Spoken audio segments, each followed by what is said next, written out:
My name's Arabella Denvir from I own Premier Sailing School. I've been in business here since 1998. Sailing school based at Tides in Irvington. We teach sailing. We employ a lot of young instructors through the summer and several part-time adult instructors from April through October. This area, Carter's Creek in the Rappahannock River, is an absolutely tailor-made for sailing school. The children can stay in Carter's Creek where it's protected, and the big boats can go out on the river up to the Coratoma and down under the bridge, and it's just perfect. If new towers and fenders were in position, I would be forced to curtail our students' sailing area. Sailing under the bridge when the wind is either straight against you or right behind you is something to be undertaken with some care.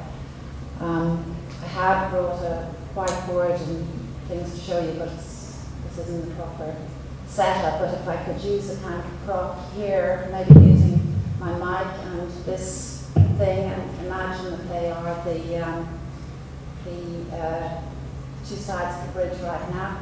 If the wind is coming against you in a sailboat, you cannot sail straight against the wind. It's impossible. You can sail at an angle of 45, 50 degrees depending on your boat. So you would line yourself up from quite some distance back to sail close to this one, so that as you got blown with leeway and slippage, you wouldn't end up too close to this one. You set yourself up to do that. And in normal conditions, that's perfectly doable. If we had over here the fenders with the tower behind, you would, in a good day, still maybe be able to clear them, but maybe not. So you'd have to tack, you'd have to turn through 100 degrees and start coming this way, which forces you to make this maneuver under the bridge, which is already difficult because the wind is swirling under the bridge, it's disturbed. If there's a tide coming against you, this will impede you more and make this more difficult. Everybody's talking about how things happen if the wind is against you, but likewise, if the wind is behind you, you can have some problems, because sailing with the wind exactly behind you, with a small change of direction, you're liable to jibe, which means your mainsail and your boom swings across the boat to the other side. This is a dangerous maneuver in windy weather, which is something you try to avoid.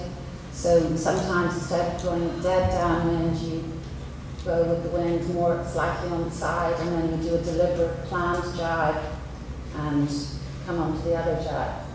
So there's two situations where in windy weather with strong tide, with a less experienced crew, having fenders would really make a huge difference to your possible sailing and navigation through the river. There are lots of good sailors out in the water, but there's lots of very average sailors. Some of them might be right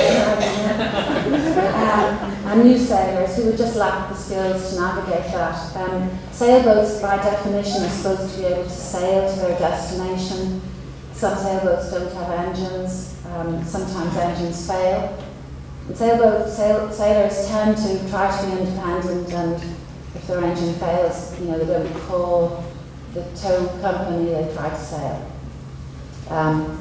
So right now this area is a place that sailboats regularly visit, and we're really, leaving aside my students and my business, we don't want to cut ourselves off. Economically, we're hanging on by quite a thin thread here. We never got a recovery. Richmond is booming, DC is booming. Here we're still just waiting for the recovery, even though we're being told the next recession is due. Yeah. I'm Irish, and I grew up in Kinsale in County Cork, which, when my parents moved there when I was a baby, was a sleepy, very poor, dirty town with a fish factory on the end of the pier. Hardly anybody could afford to pay for doctors or anything. But it took a few foreigners, Gino Gaio, an Italian, Lars and Brigitte, a Swedish couple, an English woman called Hedley McNeice, to recognise that the town was absolutely beautiful, with old forts and ramparts, and they opened restaurants, and very slowly the town started to change entered the Tidy Towns competition, and within 20 years Kinsale was known as the gourmet capital of Ireland, and today it's just a booming, vibrant place. And I recognise not just the Northern Neck actually, but Virginia, the Crooked Road, as a completely pristine, old-fashioned place with graveyards that show 4 or 5 family names going back maybe 400 years. The oysters, the crabbing, the pristine old buildings, and I think we haven't even started to see what, we could have millions of tourists, not that we want millions, but we could have tourists from all over the world visiting Virginia to experience this kind of Northern Neck existence, and keeping the bridge, or even better, building a fabulous new bridge would be a huge boon to this area, and the towers and the fenders are just not helping. So thank you very much for your time.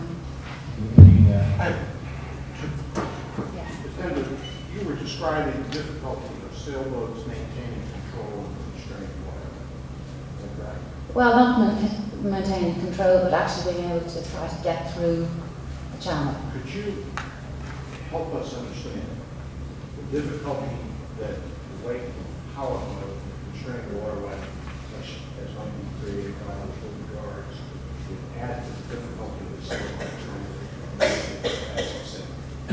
Oh yeah, it absolutely would, because it would throw, depending on the size of the sailboat and the powerboat, but it would definitely throw the boat to the side, and if you were sailing in light winds, it would make a huge impact, because you're just about managing to keep yourself, in a groove moving through the water, so it would affect the flow over the sails, shake them all about, and the flow over the keel.